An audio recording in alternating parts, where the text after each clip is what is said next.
ውድ ጓደኞቼ ዛሬ ቁርአንን ያራከሰውን ሰው ታሪክ አሳዛኝ መጨረሻን እንነግራችኋለን። በዚህ ተግባሩም ሳቢያ አላህ ያሳረፈበት ቅጣት የማያምኑ ሰዎችን ሳይቀር ኻሊማ እንዲሉ አስገድዷቸዋል። ስለዚህ ሁላችሁም ተመልካቾች ይህንን ቪዲዮ እስከ መጨረሻው ድረስ እንድትመለከቱ ጠይቃለሁ።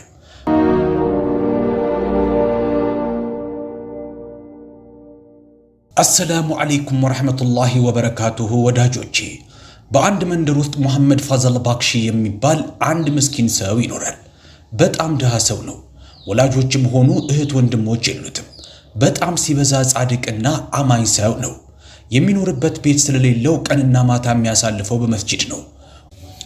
ጎህ ሲቀድ ብቻውን ሆኖ ሙሉ መስጂዱን ያጸዳል። የሚኖረው መስጂድ ውስጥ ስለሆነም አንድም ሶላትን ሳያናጥብ በሰዓቱ ሁሉንም ሶላቱን በጀማዓ ይሰግዳል። በመንደር ውስጥ የሚኖሩ ሰዎች ሁሉ ችግሩን ስለሚያውቁ ከቤታቸው ምግብ ይልኩለታል። ይህም ለበርካታ ዓመታት ቀጠለ። አንድ ቀን የመስጂዱ ኢማም ፋዘል ባክሺን ጠርተው ልዳርህ አሉት። ከሚስትህ ጋር ቤት ውስጥ መኖር ትችላለህ አሉት።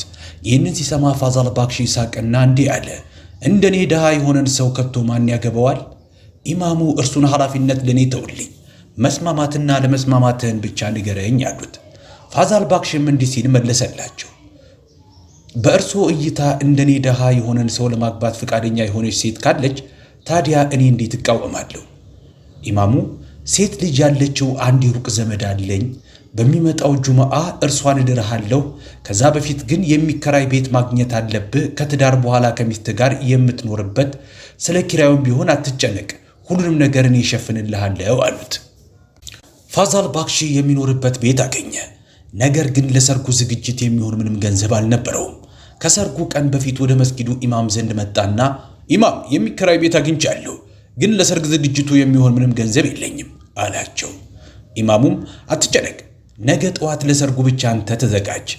የንጋት ፀሐይዋ ጮራ ስትፈነጥቅ ኢማሙ በመስጂዱ ውስጥ እንዲህ አሉ፣ በአላህ መንገድ ላይ የሚያወጣው ነገር ያለው ሰው ከመሃላችሁ ካለ ልብስ ሊሆን ይችላል፣ የቤት ዕቃዎች ወይም ገንዘብ ወደ መስጊዱ ይዛችሁት ነው። ብዙ ሰዎች ከቤታቸው የተለያዩ ዕቃዎችን ይዘው መጡ። የመጡት ዕቃዎችም ሁሉም ወደ መሐመድ ፋዘል ባክሺ ወደ ተከራየው ቤት ተወሰደ። ከዙሁር ሶላት በኋላ ኢማሙ አካዚን ጠርተው መሐመድ ፋዘል ባክሺን ከልጅቷ ጋር ዳሩት፣ ቀለል ባለ ድግስ። ከዛም ጥንዶቹን ወደ ቤታቸው ላኳቸው። የፋዘል ባክሺ ሚስት በጣም አማኝ ሴት ነበረች። ከባሏ ምንም ነገር ጠይቃ አታውቅም። 5ቱን የዕለት ሶላቷን ሁሌ ትሰግዳለች። ሁልጊዜም አላህን ታመሰግናለች። ከትዳሩ በኋላ መሐመድ ፋዘል ባክሺ መስጂዱን ማጽዳቱን ቀጥሏል። የጀማዓ ስግደቱንም ዘወትር ያደርጋል። ሶላቱን ከሰገደም በኋላ በየቀኑ ሥራ ፍለጋ ይሄዳል።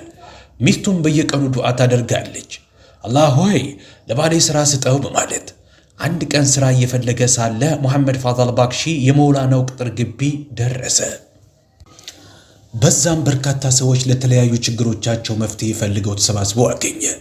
መውላናው ለእነዚህ ተራ ህዝቦች ጸለዩ፣ አላህ ችግራቸውን ሁሉ እንዲፈታላቸው። መሐመድ ፋዘል ባክሺ ጎበዝ ምግብ አብሳይ ነበረ።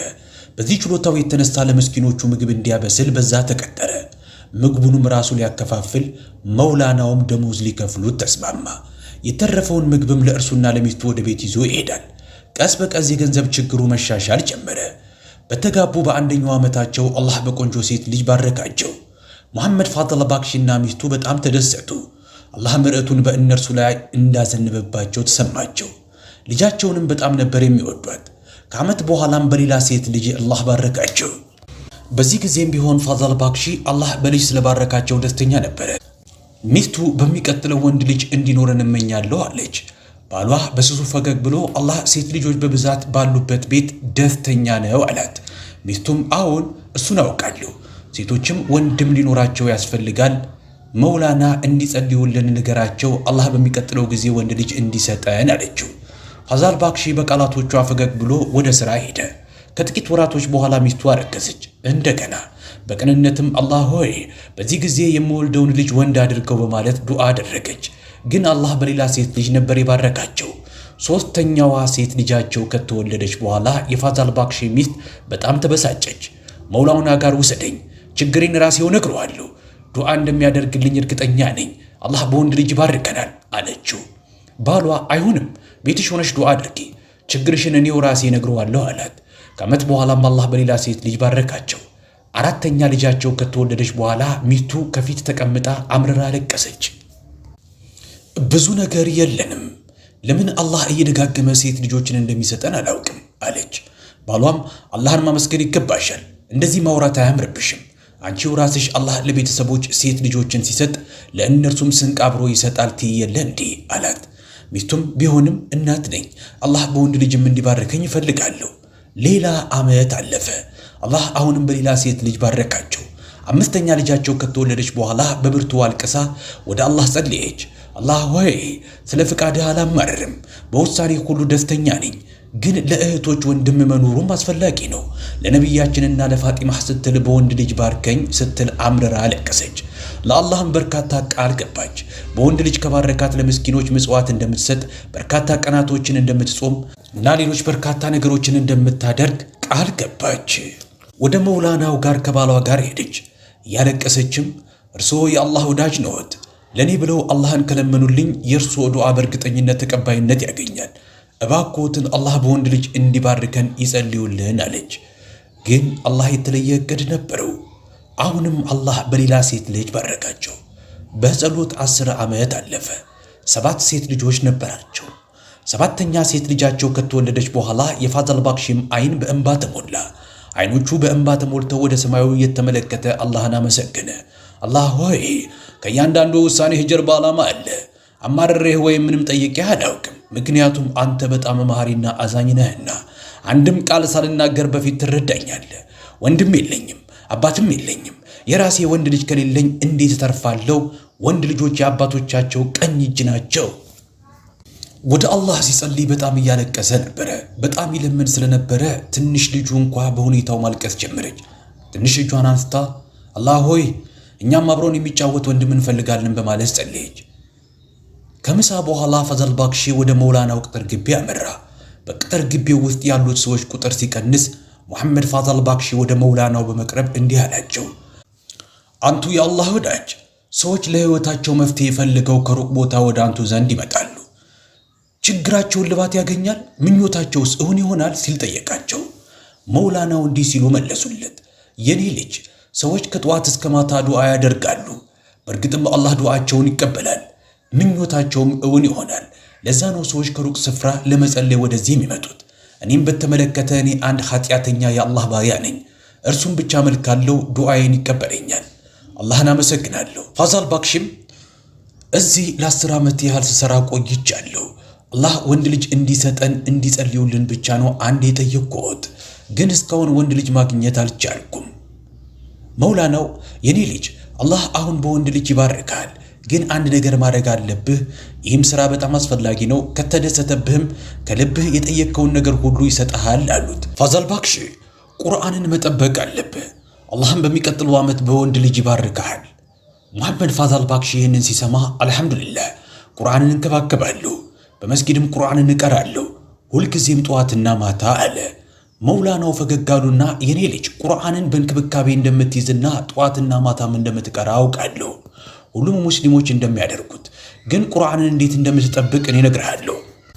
እኔ የምልህን ማድረግ ከቻልክ አላህ በቆንጆ ወንድ ልጅ እንደሚባርክ ቃል እገባልሃለሁ። የዚህን ዓለም በረከቶች ሁሉም ይሰጥሃል። ለዚህ ተግባር የ1 ዓመት የሥራ እረፍት ከኔ ቅጥር ግቢ ወስደህ ከመንደሩ ውጭ ወደሚገኝ ገለልተኛ ቦታ ሂድ። በርዛም ትልቅ ጉድጓድ ቆፍር። ከጠዋት እስከ ማታ በየቤቱ የሄድክ የተጎዳ የቁርአን ኮፒ እንዳላቸው ጠይቅ፣ ወይም የተቀደደ ገጽ በግዴለሽነት የተውት ቦታ ሳይመርጡ ያስቀመጡት ካለ ሁሉም ሰብስበህ በዛ ጉድጓድ ውስጥ ቅበረው። ቁርአኑ እንዲዋረድ እንዲቋሸሽ መፍቀድ የለብህም። የመውላናውን መመሪያ ተከትሎ ፋዘል ባክሺ ከመንደሩ ውጭ ወደሚገኝ ገለልተኛ ቦታ ሄደ። በዛም ትልቅ ጉድጓድ መቆፈር ጀመረ። ይህንንም በ2 ቀን አጠናቀቀው። ከዛም ቤት ለቤት እየሄደ የአረጀ ወይም የተጎዳ የቁርአን ኮፒ እንዳላቸው መጠየቅና መሰብሰብ ጀመረ። ይህም ብቻ አይደለም። የተቀደዱ የሰላት መስገጃ ምንጣፎች፣ የአረበኛ መማሪያ መጽሐፎች፣ በግዴለሽነት የተጣለ ማንኛውንም አይነት ሃይማኖታዊ ነገር ደከመኝ ሰለቸኝ ሳይል ሰበሰባቸው። ከጠዋት እስከ ማታ በመንደር ውስጥ ያሉትን ብቻ አይደለም፣ በአጎራባች መንደሮችም እየሄደ ሰበሰባቸው። የቁርአን አንቀጽ ያለበትን ማንኛውንም ነገር ሲያገኝ በጥንቃቄ ሰብስቦ በጉድጓዱ ውስጥ ይቀብራቸዋል። ይህ ተግባርም ለዓመት ያህል ቀጠለ። ከ1 ዓመት በኋላም አላህ በመንታ ወንድ ልጆች ባረከው። ፋዛል ባክሺ ይህንን ዜና ሲሰማ ከልክ በላይ ተደሰተ።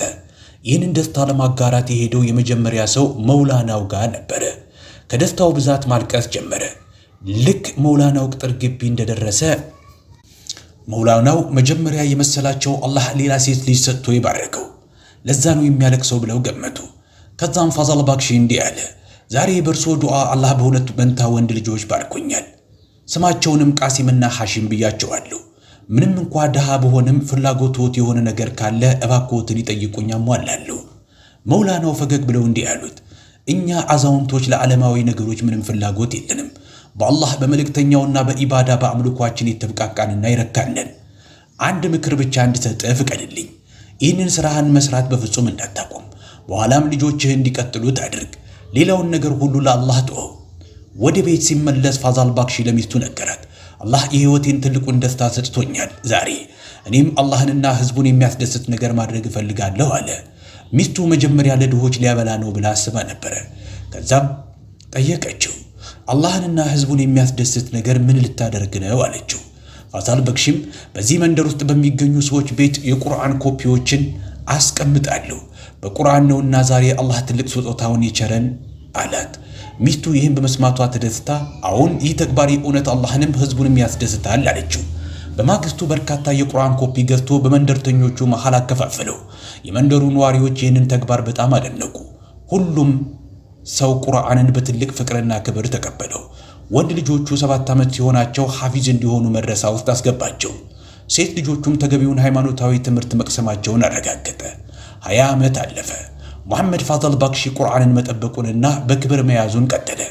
ከ20 ዓመት በኋላ የሁሉንም ሴት ልጆቹን ከአማኝ ሰዎች ጋር ትዳር እንዲመሰርቱ አደረገ። ፋዛል ባክሺ ልጆቹ በክብር እንዳገቡለት ያደረገውን አላህን አመሰገነ። በዚህ ጊዜ ሁለቱም ወንድ ልጆቹ ሐፊዝ ሆነው ነበረ። ሐሺም በመንደሩ ውስጥ መድረሳ አቋቋመ። ለመንደሩ ልጆችም ቁርአን ማስተማር ጀመረ። ሌላኛው ልጁ ቃሲም ከአባቱ ጋር ቁርአን በመጠበቅና ተንከባክቦ በማቆየት ስራው ላይ መስራት ቀጠለ። ከዛም አንድ ቀን ቃሲም ለአባቱ እንዲህ አለው፣ አባቴ ወደ ውጭ ሀገር መሄድና በዛ መስራት ብዙ ገንዘብ ማግኘት፣ ከዛም ለወንድሜ ትልቅ መድረሳ መክፈት እፈልጋለሁ፣ የሌላ መንደር ልጆችም እየመጡ የሚማሩበት። ፋዛል ባክሺ የኔ ልጅ አንተን እንዲሰጠኝ አላህን ብዙ ለምኛለሁ። ርቀህ መሄድህን አልፈልገውም። አላህ በሰጠኝ ነገር ደስተኛ ነኝ እኔ። ይህንን ሲሰማ ቃሲም አባቴ የጠየከኝ በምታምነው ነው። እምነትህን በእርሱ ላይ አድርግና ወደ ውጭ ሀገር ሄጄ እንድሰራ ፍቀድልኝ። እዚህ ያለውን ሥራ አንተና ሐሺም ትሰሩታላችሁ። ስለ እኔ አትጨነቅ አለው። ፋዛል ባክሺ እሺ የኔ ልጅ ትክክል የመሰለህን ነገር አድርግ፣ ግን ወደ ከተማው እንዴት ነው የምትሄደው ሲል ጠየቀው። እርሱን ለኔ ተውልኝ ሲል ቃሲም መለሰ። ብቻዬን አይደለም የምሄደው፣ ከመንደሩ 3 እና 4 ሌሎች ልጆችም አብረውኝ ይሄዳሉ። ቀጣዩን ወር ቃሲም ወደ ከተማው ለመሄድ መዘጋጀት ጀመረ። ቃሲም የሚሄድበት ጊዜ እንደተቃረበ ወላጆቹ የበለጠ ስጋታቸው እየጨመረ መጣ። ቃሲም ወደ ከተማው ለመሄድ 2 ቀን ብቻ ቀረው። እናቱ ሁሌ ትጸልይለታለች፣ አላህ ሆይ ልጄን በመንገድ ላይ አጽናው፣ ጠብቀውም። ምንም እንኳ ሙሐመድ ፋዛል ባክሺ ውስጡ ቢሰጋም ፈገግ ብሎ ለሚስቱ እንዲህ አላት፣ አላህ በ2 አንበሶች ባርኮናል። በአላህ ላይ እምነትሽን አድርጊ፣ ለእነርሱ ጸልይና ሁሉንም ነገር ለእርሱ ጠዩ። ወደ አየር ማረፊያው የሚሄድበት ቀን ሲደርስ ሐሺም ሁሉም እህቶቹና ወላጆቹ ቃሲምን ሊሸኙት ሄዱ። አየር ማረፊያው ላይ ሁሉም ሰው ቃሲምን በትልቅ ፍቅር ተሰናበተው። እናቱ አቅፋ በዚህ ዓለም ላይ እጅግ ውድ የሆነውን ነገር አምጥቼልሃለሁ የኔ ልጅ። ከዛም ውብ ተደርጎ የተጠቀለለውን ቁርአን ሰጠችው። ለልጇም የኔ ልጅ አንዲት ችግር ሲገጥምህ ይህንን ገልጠህ ቅራ፣ አላህንም አስታውስ። ቃሲምም እናቴ የቁርአን ሐፊዝ መሆኔን ታውቂያለሽ፣ ሙሉ ቁርአኑን በልቤ ተጽፏል። እናቱ እንዴታ የኔ ልጅ የቁርአን ሐፊዝ መሆንህን አውቃለሁ፣ ግን ቢሆንም አሁንም ይህንን ይዘኸው እንድትሄድ እፈልጋለሁ። በየቀኑ ቅራ፣ ሌሎችንም አስተምር። ቃሲም ቁርአኑን ከእናቱ እጅ ላይ ወሰደ። ዕቃውን አንስቶ ከጓደኞቹ ጋር አውሮፕላኑ ላይ ተሳፈረ። ከ2 ቀን በኋላም አውሮፕላኑ ጣሊያን አረፈ። ቃሲምና ጓደኞቹ ሥራ ለማግኘት ብዙ አልተቸገሩም። ወዲያውኑ የሚሰሩት ሥራና የሚኖሩበት ቦታ ጣሊያን ውስጥ አገኙ። ግን አንድ ችግር ነበረ። ይኸውም ቃሲምና ጓደኞቹ የሚሰሩበት ፋብሪካ ሙስሊም ባልሆነ ሰው የተያዘ ነበረ። ሂንዱዎች፣ ሙስሊሞችና የሌላ ሃይማኖት ተከታዮች በዛ ይሰራሉ። በፋብሪካው ባለቤት በጣም ሀብታም ነው። ከከፍተኛ የዘር ሐረግ ካለው ቤተሰብ የመጣ ነው። በስሩ የሚሰሩ ከ100 ሺህ በላይ ሰራተኞች አሉት። ማንም ሰው እንዳያለምጥ የሚከታተልበት በመላው ፋብሪካ ውስጥ ሲሲቲቪ ካሜራ ገጥሟል። ሰራተኞቹን ሁሌ ይከታተላል። ሁሉንም ነገር በካሜራው ይቀዳ ስለነበረ በስራው ላይ በጣም ጥብቅና ተቆጣጣሪ ነው።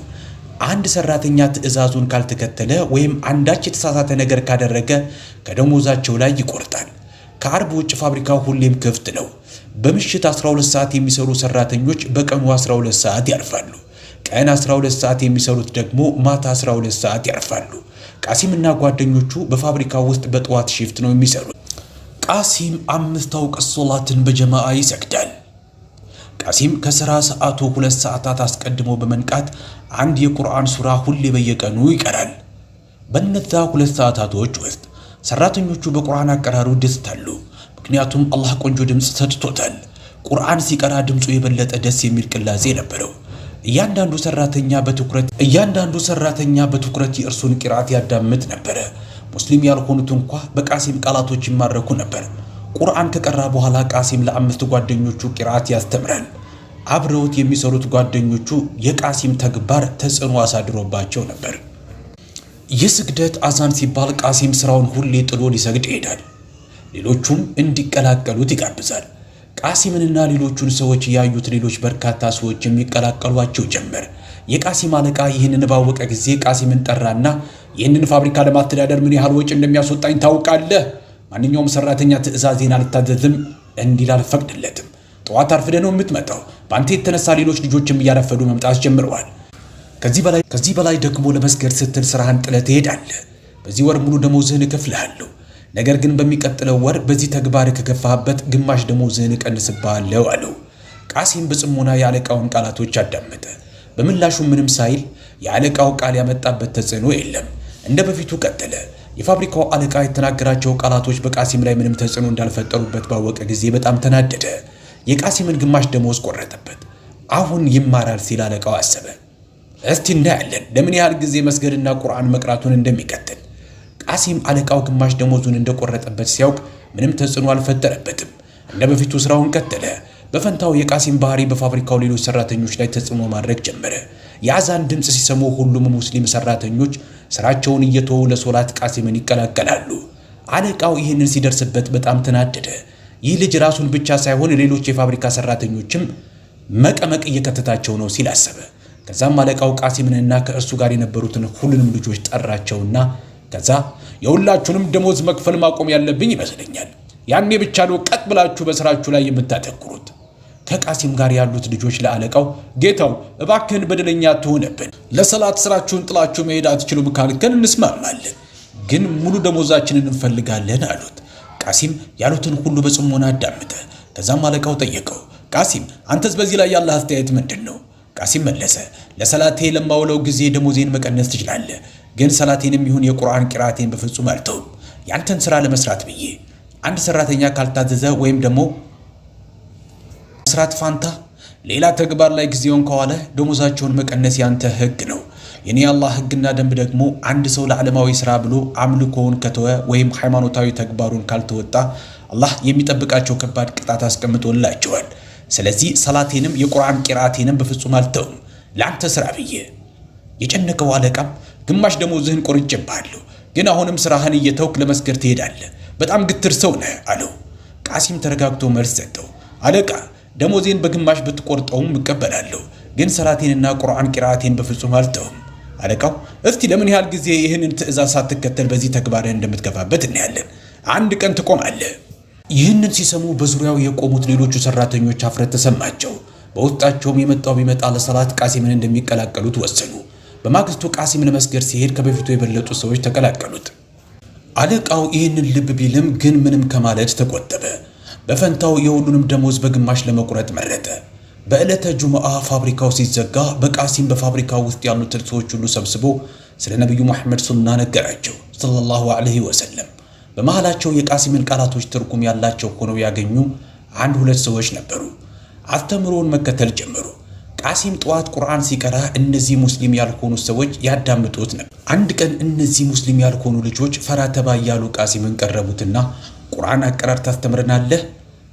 እናም በጠዋት ተነስተን እንዳንተ ቁርአን መቅራት እንፈልጋለን፣ ግን አለቃችንን በጣም እንፈረዋለን።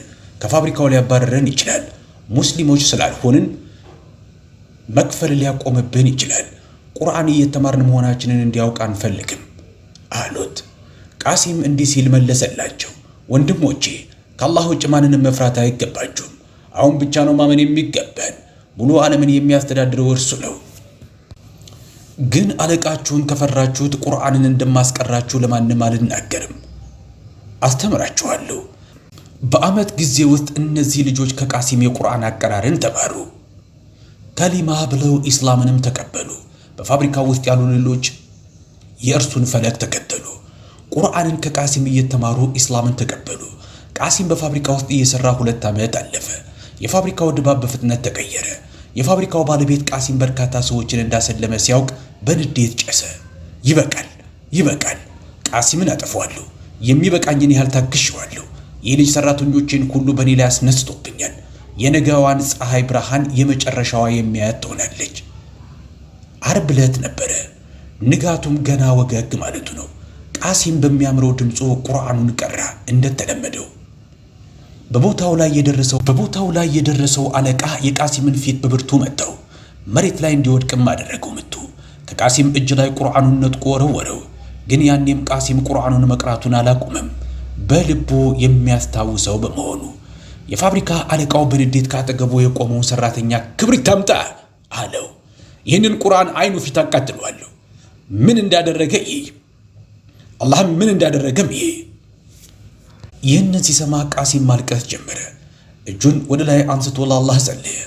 አላህ ሆይ ቁርአንን የመጠበቅ ኃላፊነቱን አንተ ወስደሃል።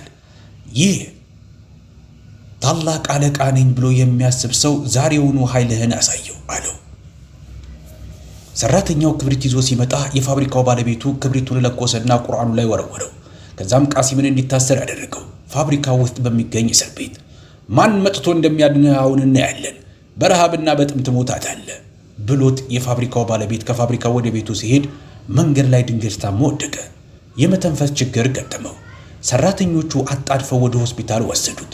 ብዙ ምርመራ ቢደረግለትም ሐኪሞቹ በሽታውን ማወቅና መመርመር አልቻሉም። የባለቤቱ ሁኔታ በፍጥነት ተባባሰ። ከበርካታ መቆራረጦች የተነሳ ሰውነቱ ያለማቋረጥ መድማት ጀመረ። ልክ በጩቤ እንደተወጋ ሰው በስቃይ ጮኸ። ግን ዶክተሮቹ በሽታውን ማወቅ ስላልቻሉ ምንም ሊረዱት አልቻሉም። የፋብሪካ ባለቤቱ አይኖች መድማት ጀመሩ። ከሁሉም የሰውነት ክፍሎቹ ደም መንዠቅዠቅ ጀመረ።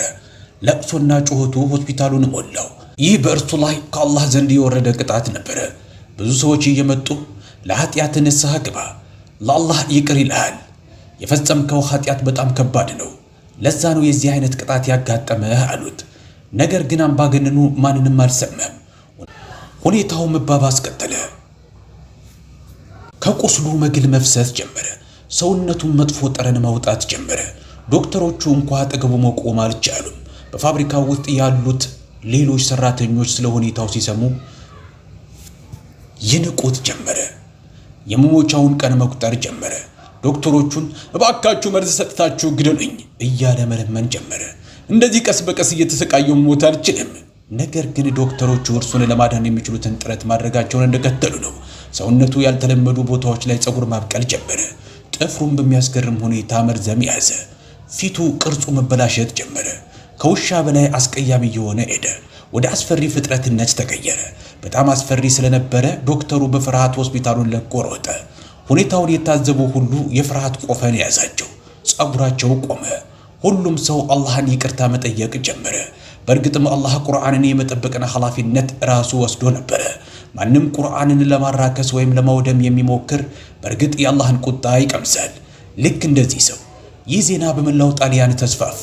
በዚህ አስፈሪ ቅርጹ ላይ ሆኖ ያየ ሰው ሁሉ ተፋበት በመጠየፍ። የቃሲም ጓደኞች እስር ቤቱን በር ከፍተው ነፃ አወጡት።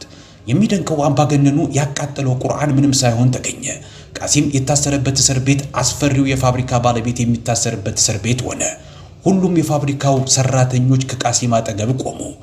ይህንን ክስተት የተመለከቱ በርካታ ሙስሊም ያልሆኑ ሰዎች ኢስላምን ተቀበሉ።